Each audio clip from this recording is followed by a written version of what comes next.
Bonsoir à tous, c'est Amélie Aurélien sur ITV. J'espère que vous allez bien. Aujourd'hui, on se retrouve pour l'épisode 2 de Evangelii Gaudium. Comme tous les premiers samedis du mois, ça y est, vous avez pris le rendez-vous à 23h. On est super heureux de vous retrouver. Mention spéciale pardon, à vous tous pour vous remercier de l'accueil que vous avez réservé au premier numéro d'Evangelii Gaudium. Pour la plupart, vous avez vraiment adoré et nous, on a adoré le fait que vous ayez adoré. Donc du coup, pour la deuxième, voici le sommaire.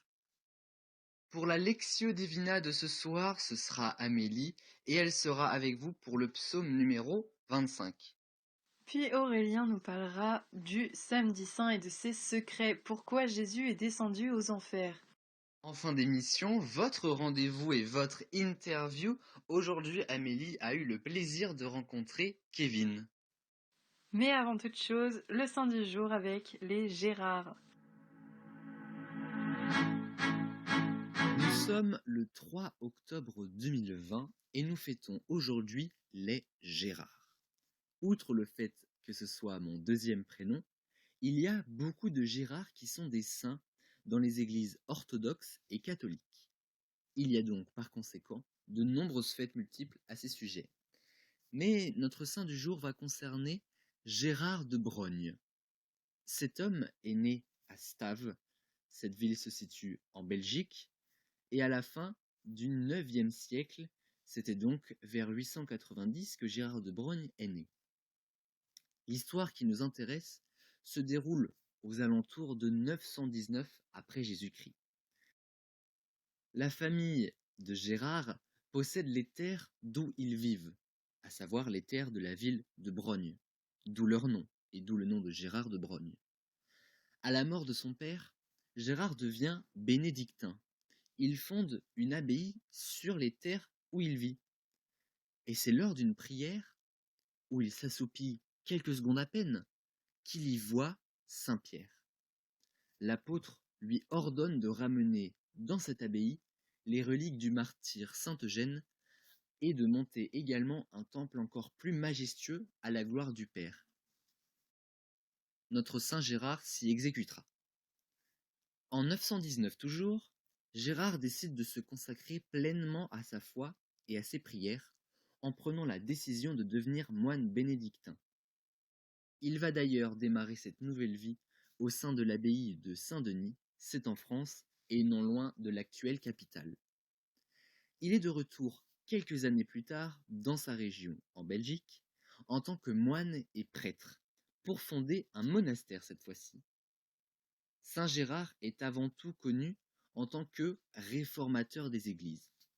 Cela veut dire qu'il a rétabli la discipline religieuse et il a expulsé les moines récalcitrants dans les églises qui le demandaient. Cette réforme est par ailleurs connue sous le nom de réforme de Saint Gérard, et elle a concerné au moins 18 monastères. Gérard de Brogne a par ailleurs renoncé à tout titre, hormis celui qu'il possède dans son nom, à savoir Gérard de Brogne. Il meurt justement à Brogne le 3 octobre 959. C'est d'ailleurs pour cela que nous le fêtons aujourd'hui. Par ailleurs, cette ville, en Belgique, n'existe plus, car elle a pris le nom de Saint-Gérard à l'heure actuelle, en hommage à tous ses travaux accomplis dans cette contrée. Saint-Gérard est canonisé par le pape Innocent II en 1131, c'est-à-dire 172 ans après sa mort. Ce qu'il reste de Saint-Gérard aujourd'hui, c'est une date, c'est aujourd'hui, c'est le 3 octobre de chaque année. Il en reste également les abbayes et monastères qu'il a fondés. Aujourd'hui, elles sont devenues des fermes ou des centres culturels dans la ville belge qui porte son nom. Mais notre Gérard de Brogne n'est pas le seul Gérard connu. On peut également citer, par exemple, Gérard Magella, qui est né le 6 avril 1726 et mort le 16 octobre 1755. Il est d'ailleurs également fêté le 16 octobre de chaque année, et qui a fait beaucoup malgré sa très courte vie. Il est par ailleurs le saint patron des mères de famille, des femmes enceintes, des premiers communias, des apprentis ou des personnes calomniées. Il y a par ailleurs, si vous vous renseignez, énormément de saints Gérard, mais nous allons retenir surtout Gérard de Brogne et Saint Gérard Magella. Il y a un mois, c'était Matthieu, aujourd'hui, c'est le psaume 25. Vous allez vous demander certainement de quoi est-ce que je parle? Eh bien tout simplement de la Lectio Divina. Elle vous est faite et proposée par Amélie, donc vous êtes entre de bonnes mains, je vous l'assure.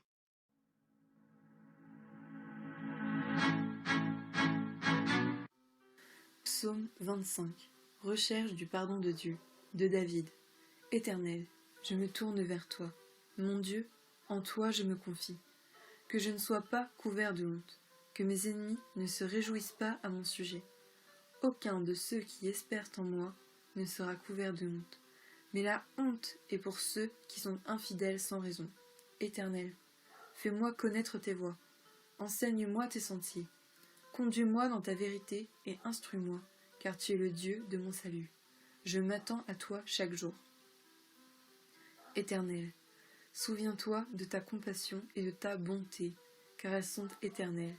Ne te souviens pas des fautes de ma jeunesse, de mes péchés. Souviens-toi de moi en fonction de ton amour, à cause de ta bonté éternelle.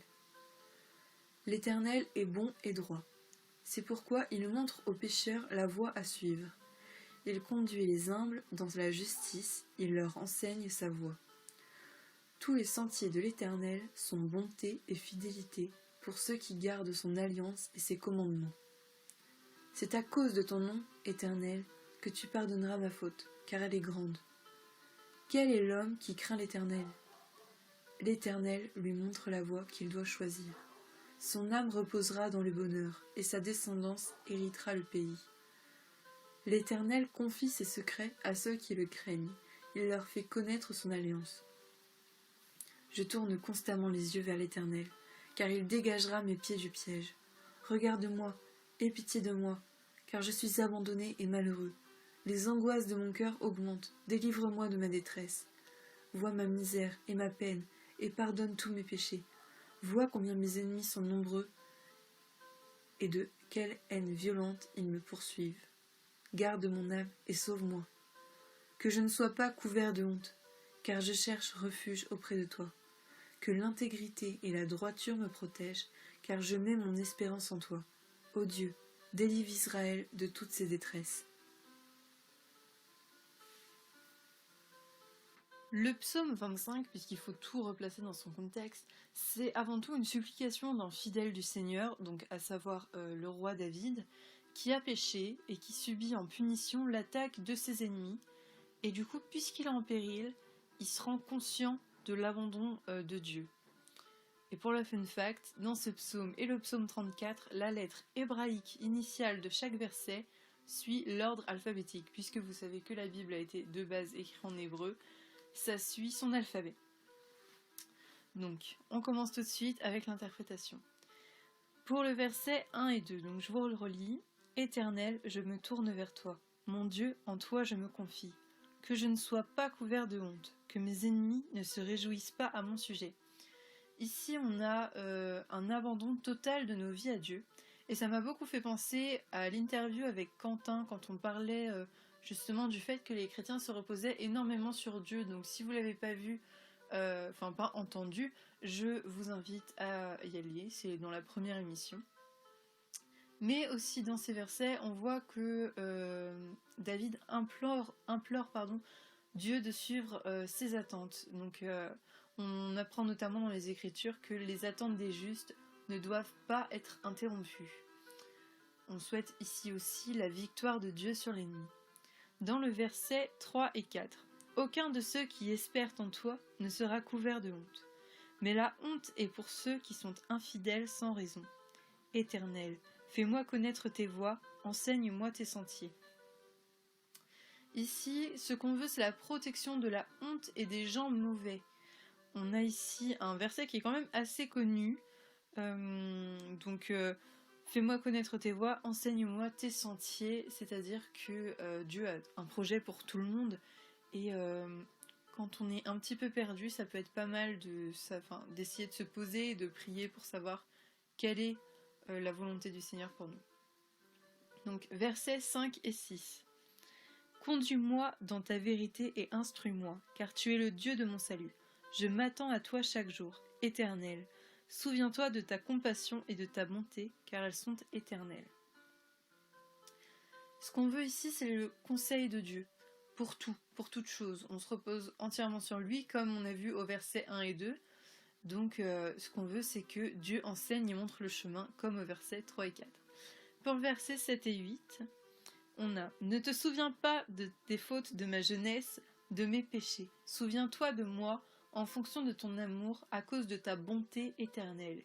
Éternel est bon et droit. C'est pourquoi il montre aux pécheurs la voie à suivre. » Ce qu'on veut ici, c'est le pardon de Dieu pour les péchés de jeunesse, entre guillemets, ceux qu'on a fait sans forcément savoir qu'ils étaient péchés, ou alors qu'on a pu faire si on est converti lorsqu'on était encore, entre guillemets, dans le monde, c'est-à-dire qu'on n'était pas encore chrétien.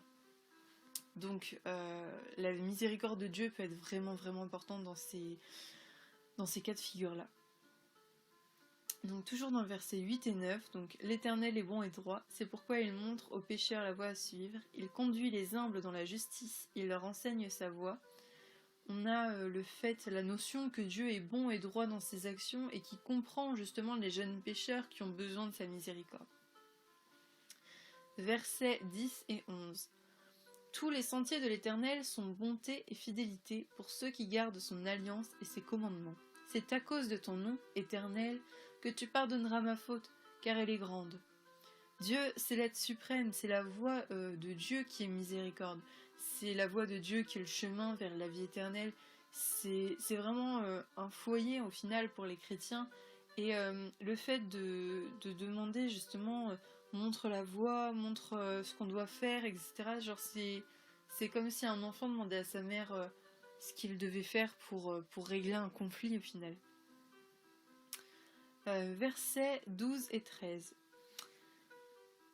Quel est l'homme qui craint l'Éternel? L'Éternel lui montre la voie qu'il doit choisir. Son âme reposera dans le bonheur et sa descendance héritera le pays. Donc la crainte du Seigneur, c'est le début de la sagesse, c'est ce que nous enseignent les Écritures, mais j'irai même plus loin en disant que c'est aussi le début de la réussite vers la vie éternelle, mais aussi de la réussite sociale, professionnelle, tout ce que vous voulez, en se confiant au Seigneur et en demandant explicitement nos volontés, nos prières. C'est aussi une façon de garantir notre avenir tant qu'on reste sage et droit dans les voies du Seigneur, justement. Donc, versets 14 et 15. L'Éternel confie ses secrets à ceux qui le craignent, il leur fait connaître son alliance. Je tourne constamment les yeux vers l'Éternel, car il dégagera mes pieds du piège. Dieu cache rien à ceux qu'il craignent. C'est ce qu'on a pu voir avec Abraham, par exemple, où Dieu était totalement transparent avec lui, parce que Abraham était un homme bon et droit, ou encore comme on a pu voir avec Noé et tous les autres hommes droits de la Bible. Versets 16 et 17. Regarde-moi, aie pitié de moi, car je suis abandonné et malheureux. Les angoisses de mon cœur augmentent, délivre-moi de ma détresse. C'est la miséricorde de Dieu dont on a besoin ici, c'est le réconfort de Dieu aussi qu'on peut trouver dans la prière, dans la relation avec Dieu. Versets 18 et 19. Vois ma misère et ma peine, et pardonne tous mes péchés. Vois combien mes ennemis sont nombreux, et de quelle haine violente ils me poursuivent. Ici, j'ai un peu pensé à la parabole du fils prodigue, je ne sais pas si vous connaissez. C'est un paysan qui a, je crois qu'il a 3 fils, et donc 2 fils qui travaillent au champ, qui sont vraiment des enfants sérieux, et un troisième pour qui il sait que c'est pas sa voie en fait, le labeur dans les champs, etc. Donc il part de chez lui et il fait le tour du monde, il va faire plein de choses, dilapider son argent, etc. Et au bout du compte, il se rend compte que c'est pas la chose qui le rend heureux, et du coup, quand il en a besoin, il retourne vers son père. Et son père est super heureux de revoir cet enfant et ne lui fait pas de sermon d'être parti.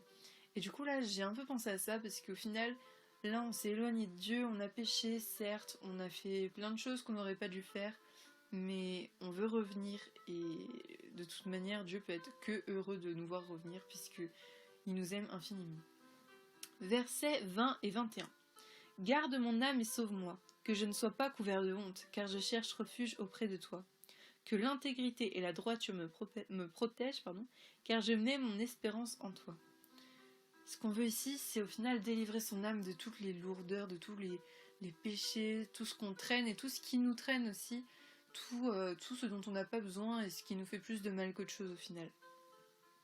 Et enfin, verset 22, ô Dieu, délivre Israël de toutes ses détresses. Donc je sais pas si vous savez, mais normalement oui quand même. Israël c'est la Terre Sainte, c'est là, c'est de là d'où vient Jésus, etc. Donc avant, de toute manière, Israël a toujours été sous alliance avec Dieu, et c'est en partie pour ça que il a vraiment été un état glorieux du temps de Jésus, Abraham, tout ça. Et du coup ici David, qui est quand même roi d'Israël, demande à ce que Israël recouvre du coup sa gloire d'antan entre guillemets. Du coup on est en position de se demander quand est-ce que c'est le plus judicieux de lire ce psaume 25. Je dirais que c'est super important et pertinent quand on a des inquiétudes pour l'avenir, quand on a peur de la honte, quand on a peur de se rendre ridicule, peur de l'adversité, des gens qui peuvent vouloir nous mettre plus bas que terre, mais aussi qu'on va avoir des révélations au final sur ce que Dieu a prévu pour nous, mais aussi sur le monde en général. La miséricorde, bien sûr, surtout pour les convertis, et la rédemption. Donc ça rejoint un petit peu la miséricorde quand même, mais quand on veut justement revenir au Père comme le Fils prodigue, je pense que ça peut vraiment, vraiment être un chapitre pertinent.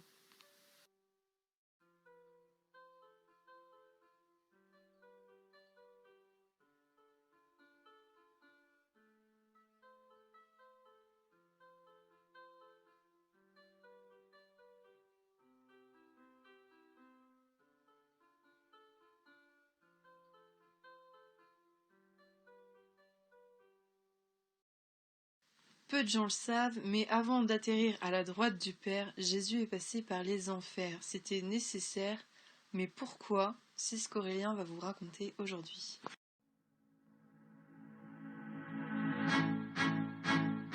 Pour ce nouveau docu-news d'Evangeli Gaudium, je vous propose de démarrer avec un credo. Qu'est-ce que c'est que le credo avant tout? Il s'agit en fait d'une prière récitée par les catholiques. On l'appelle aussi le symbole des apôtres ou plus simplement le je crois en Dieu. Je vais donc vous le réciter et ensuite nous allons nous pencher sur un court passage mais qui nous fait poser beaucoup de questions quant à la vie de Jésus. Récitons-le maintenant. Les plus catholiques d'entre vous peuvent également me suivre avec cette petite prière. Je crois en Dieu, le Père Tout-Puissant, Créateur du ciel et de la terre, et en Jésus-Christ, son Fils unique, notre Seigneur, qui a été conçu du Saint-Esprit, est né de la Vierge Marie, a souffert sous Ponce Pilate, a été crucifié, est mort et a été enseveli, est descendu aux enfers, le troisième jour est ressuscité des morts, est monté aux cieux, est assis à la droite de Dieu le Père Tout-Puissant, d'où il viendra juger les vivants et les morts. Je crois en l'Esprit Saint, à la Sainte Église catholique, à la communion des saints, à la rémission des péchés, à la résurrection de la chair, à la vie éternelle. Amen. Rien ne vous a interpellé? Pourtant, moi si. En le récitant plusieurs fois par semaine dans mon rosaire quotidien, je me suis posé une question concernant une phrase de ce credo. Lorsque le credo dit que le Christ est descendu aux enfers, je me suis demandé que s'est-il passé à ce moment-là. Alors, j'ai voulu mener ma petite enquête. J'ai donc commencé, comme vous tous, par aller voir sur Internet. Mais honnêtement, cela n'a rien donné, car je n'ai rien trouvé de très concluant. Toutes les théories possibles divaguent sur ce passage vers les enfers du Seigneur, mais aucune n'est réellement fondée. Alors, je me suis dit que j'allais partir faire une vraie enquête pour ce docu-news. J'ai pris mes deux petites jambes et je suis parti enquêter à même le terrain avec de vrais spécialistes qui ont pu m'éclairer sur ce sujet. Mais avant qu'on en parle, une petite mise en contexte s'impose. Tout commence par la fin de la vie sur terre de Christ. Vous connaissez déjà l'histoire, mais je vais vous la refaire. Au soir du jeudi saint, Jésus prend son dernier repas avec ses 12 apôtres. C'est ce qu'on appelle la scène, avec un grand C, et cela se dit en latin par repas du soir. C'est comme ça que cela se traduit. Alors vous connaissez déjà l'histoire, Jésus rompt le pain et rend grâce à la coupe de vin pour sceller l'alliance qu'il fait avec ses apôtres.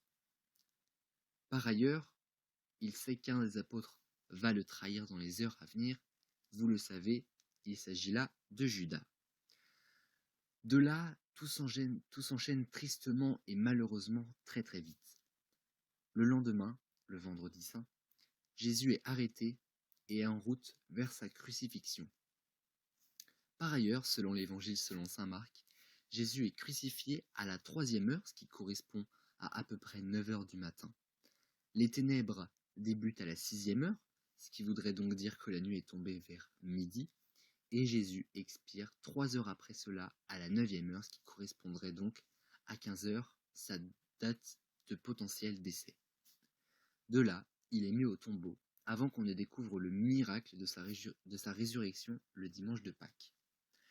Mais alors, que s'est-il passé entre sa mort et sa résurrection? Que s'est-il passé? Jésus est-il vraiment allé aux enfers comme le dit le credo? Pour me pencher sur cette question, je suis allé à la rencontre du Père Jean Parfait. Il a accepté de nous éclairer, moi et Amélie, sur cette petite phrase du credo qui pourtant soulève bien des interrogations. C'est donc sur un retour de pèlerinage avec moi et Amélie et beaucoup d'autres personnes que nous avons discuté avec le Père Jean Parfait du Mont Dol vers Dol de Bretagne. Le Père Jean Parfait est par ailleurs prêtre et il officie actuellement à la cathédrale de Dol de Bretagne depuis maintenant quelques années. Il nous a donc éclairé avec moi et Amélie sur cette petite phrase.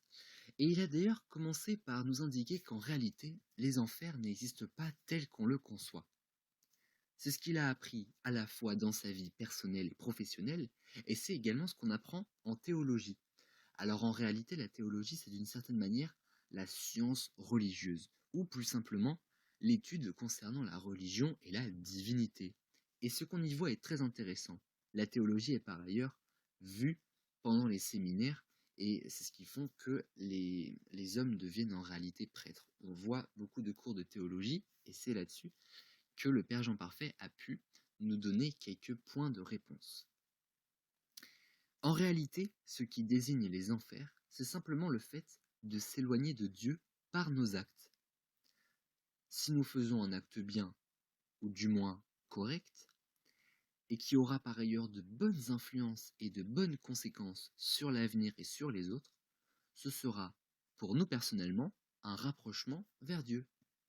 A contrario, si nous réalisons des actes mauvais, voire impurs, et qui auront des mauvaises conséquences à l'avenir, c'est ce qui fera notre éloignement envers le Christ.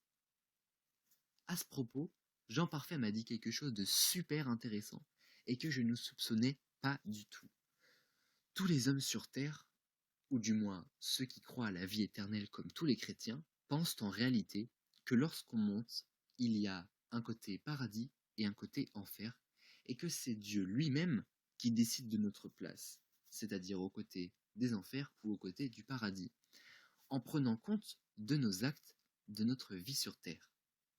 En théologie, la copie est très légèrement différente, car il n'y a pas un côté enfer et il n'y a pas un côté paradis. On a souvent tendance à voir les enfers comme un endroit fait de feu, de flammes, où la vie éternelle est faite de douleur, de sang, de massacre. En réalité, cette vision des enfers nous vient beaucoup de la mythologie grecque et aussi de l'art, notamment avec l'histoire d'Orphée et d'Eurydice qui devront vivre à tout jamais loin l'un de l'autre après l'échec d'Orphée de ramener sa femme sur terre. Cette histoire, comme d'ailleurs de nombreux autres, a contribué au mythe des enfers. Mais en réalité, tout ça ne tient que de la mythologie. Les enfers n'existent pas comme une vraie place et n'ont pas de place. Vous aurez d'ailleurs remarqué que l'on dit descendre aux enfers comme dans un sous-sol et monter au paradis. Cela prouve théoriquement que pour s'approcher du Père Tout-Puissant, il faut monter et non l'inverse. Attention quand même, la nuance est forte, car ce n'est pas parce que le lieu dit entre guillemets enfer n'existe pas tel que nous le pensons, à savoir une vraie place, un vrai lieu, qu'il faut faire n'importe quoi en sachant ça. Comme nous l'a dit le Père Jean Parfait au préalable, ce qui constitue les enfers, c'est l'éloignement de Dieu par de mauvais actes. Ce qui est crée l'enfer, ce sont nos mauvais actes. Voilà ce qu'est en réalité l'enfer. D'où l'importance de faire de bonnes œuvres dans sa vie et aussi de se faire pardonner auprès du Seigneur pour nos erreurs commises. Jean Parfait a justement parlé d'un terme clé, d'un terme essentiel, le libre arbitre. Le chrétien n'est pas commandé par Dieu comme quelqu'un qui contrôlerait un robot ou un jouet. C'est même totalement l'inverse. L'homme a son libre arbitre dans ses actes. Il pense et fait ce qu'il veut sur terre. En revanche, c'est cette liberté qui permet de tester la résistance à la tentation envers le mal. C'est pourquoi Dieu n'ordonne rien en amont. Il observe attentivement et garde tous les actes de l'homme sur terre en mémoire, ainsi que les conséquences que celles-ci auront eues sur les autres et sur absolument tout. Le jour funeste de l'homme viendra et Dieu aura gardé tout cela en mémoire, et il saura à ce moment-là si l'homme est un homme bon, un homme juste, ou un homme mauvais, tout simplement. Revenons à notre symbole des apôtres à présent, à notre credo. Il nous dit « Jésus est descendu aux enfers ». Or, Jésus est la personne la plus proche du Père Tout-Puissant, étant son Fils. Alors, une nouvelle question nourrit notre interrogation et notre enquête. Si Jésus était la personne la plus proche de Dieu, pourquoi est-il descendu aux enfers? On pourrait penser au préalable que quelqu'un s'est peut-être trompé à réécrire le symbole des apôtres, le credo. Mais en l'occurrence, le « Je crois en Dieu » a été parfaitement réécrit. Ce n'est donc pas le cas. Et après demande au Père Jean Parfait, il nous a bien confirmé que Jésus est réellement descendu aux enfers avant sa résurrection. Mais dans quel but, alors? Revenons à notre cours express de théologie. On apprend que Jésus est bel et bien descendu aux enfers, mais pas dans le même but qu'y sont les autres chrétiens.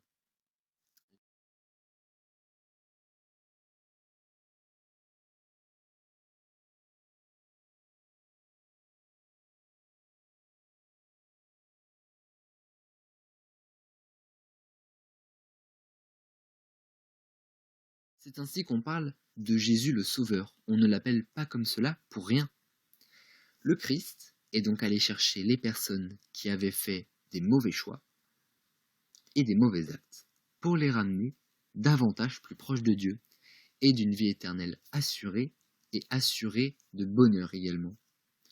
Ce passage aux enfers correspond, vous l'aurez compris, à une date précise qui est donc le samedi saint, qui est donc au lendemain du vendredi saint et de la mort de Jésus-Christ sur la croix et de sa mise au tombeau, et la veille du dimanche saint, à savoir la découverte du tombeau vide et donc la résurrection du Christ. Cette date du samedi saint est pourtant très souvent oubliée, mais elle paraît extrêmement importante au vu du rôle de sauveur de Christ.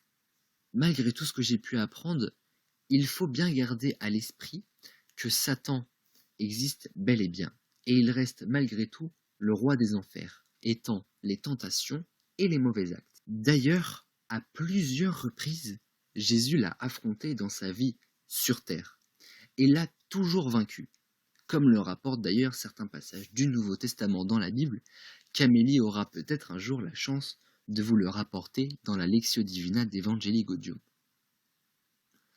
Bien, vous l'avez compris, lorsque Jésus descend aux enfers, il s'agit là simplement pour sauver ses fidèles qui ont succombé à la tentation étant Satan.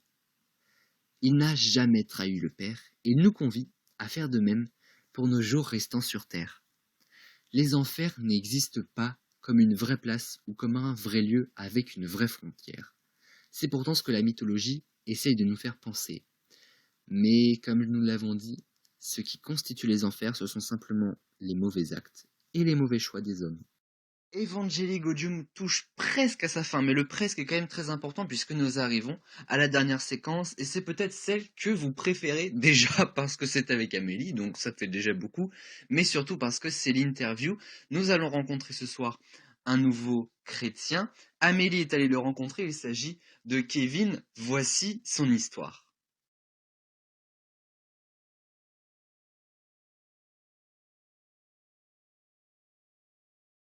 Bonjour, du coup, est-ce que tu peux te présenter, s'il te plaît? Alors moi c'est Kevin, je suis étudiant infirmier, j'ai actuellement 20 ans et puis voilà, je joue de la guitare, je chante aussi, je m'occupe donc de la louange dans une église et puis je suis chrétien depuis à peu près 8 ans. Commencé à être chrétien. Alors, Du coup, tu avais 12 ans quand tu as commencé à être chrétien. Est-ce que c'est un choix personnel ou est-ce que c'est un choix aiguillé par tes parents ou totalement par tes parents et du coup tu as adhéré ensuite? Enfin, en gros, c'est quoi ton parcours chrétien, quoi? ben, si j'explique tout ça va être très très long. Mais disons que oui, à 12 ans je me suis converti effectivement. Et en fait mon parcours pour faire gros, c'est que déjà de base j'ai toujours été chrétien. Depuis tout petit, je voulais aller dans les églises et tout. Et ma mère, faut savoir qu'elle était complètement athée avant. Et mon père a toujours été croyant, mais pas, il n'était pas du tout investi. Il est arrivé à un moment de sa vie où il s'est intéressé à Dieu. Et moi, comme j'ai toujours cru en lui, ben, je l'ai suivi et puis c'est venu en fait petit à petit. Disons que j'étais, j'étais petit et je connaissais Dieu, mais que vaguement, parce que je, je le priais, mais pas. Enfin, c'était différent. Je le connaissais pas comme aujourd'hui. Aujourd'hui, c'est comme mon ami, comme mon père aussi. Et avant, c'était un peu comme quelque chose de magique. Par exemple, je le priais pour acheter une Xbox, pour avoir eu la PS4. Enfin, du coup, à l'époque, c'était la PS2, mais pour ces choses-là. Donc, c'était pas comme aujourd'hui. Et donc, c'est un choix personnel, oui. C'est un choix personnel puisque mes parents ne m'ont jamais rien obligé en rien. Parce que de toute façon, on ne peut pas obliger quelqu'un à croire, on ne peut pas forcer quelqu'un à le suivre. Donc c'est vraiment un engagement personnel. Même à 12 ans, on peut s'engager avec Dieu. Du coup, tu dis que tu as toujours été chrétien et que avant c'était magique et que maintenant c'est plutôt, bah, tu connais le cœur de Dieu, etc. À quel moment tu penses que ça a fait des clics? Est-ce que tu as fait l'école du dimanche et c'est ça qui t'a appris ou est-ce qu'il y a vraiment un moment de ta vie où tu as senti que ta foi basculait dans quelque chose de vachement plus concret? Alors non, j'ai jamais fait l'école du dimanche. Je suis allé dans une église de maison au départ. Et en fait, j'ai directement assisté. Alors nous, on appelle ça culte. Euh, que ce soit culte ou autre chose, c'est pareil. C'est un rassemblement de personnes pour parler de Dieu, pour louer Dieu. Donc bref, moi, quand j'étais jeune, ben, j'allais directement au culte. J'ai pas eu d'école du dimanche. Et disons que en parlant en parlant de Dieu en fait, en écoutant, en écoutant la parole de Dieu, ce que disait le pasteur, et ben disons que j'ai appris à connaître Dieu petit à petit. Et puis, comment dire, il y a des choses aussi de ma vie, dans ma vie qui m'ont fait croire, qui m'ont ouvert les yeux. Et je veux dire, j'ai vu des miracles, j'ai vu des vies changées par Dieu. J'ai vu j'ai vu qu'en fait que Dieu nous aimait tous et que Dieu m'aimait, qu'il était là pour moi dans n'importe quelle situation. Et j'ai toujours été quelqu'un de très solitaire. Alors du coup, c'était bien qu'il y ait quelqu'un pour moi. Alors du coup, j'ai saisi ma chance et puis j'ai appris à le connaître petit à petit avec le temps. Et de toute façon, même au bout de 8 ans, j'ai toujours encore plus à apprendre. Parce que déjà, on est tous très loin d'être parfaits. Moi le premier. Et voilà, Dieu est trop grand pour comprendre qui il est totalement. Même avec 50 ans de conversion, c'est pas possible de le connaître entièrement. Donc voilà, j'ai fait mon chemin et je continue à faire mon chemin. Et voilà, je le vis plutôt bien.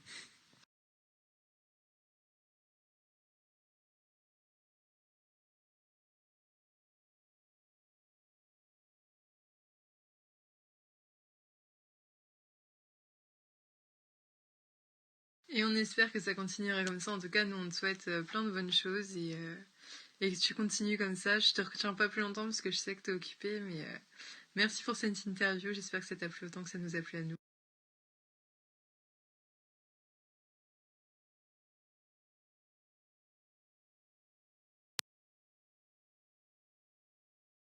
Donc, eh bien, voilà, Aurélien. Je pense que c'est tout. Kevin nous a beaucoup appris. Et j'espère que ça t'aura plu autant que ça m'a plu à moi de l'interviewer. Non seulement l'interview était franchement géniale, mais toute l'émission, je me suis régalé à la faire et à la préparer. Merci à toi d'avoir été avec moi, merci à vous de nous avoir suivis. Le rendez-vous, vous le savez, c'est tous les premiers samedis du mois, alors on se retrouve en novembre. D'ici là, passez un bon mois si ça peut se souhaiter. On va également se souhaiter, et je te le souhaite également Amélie, une bonne future Toussaint, puisque nous nous retrouverons le 7 novembre. Ce sera un petit peu tard dans le mois, mais écoutez, ce ne sont pas nous qui gérons les calendriers. Merci à toi Amélie. Mais merci à toi Aurélien, une excellente Toussaint à toi et à tout le monde. Et avant tout, soyez tous bénis. Ciao tout le monde.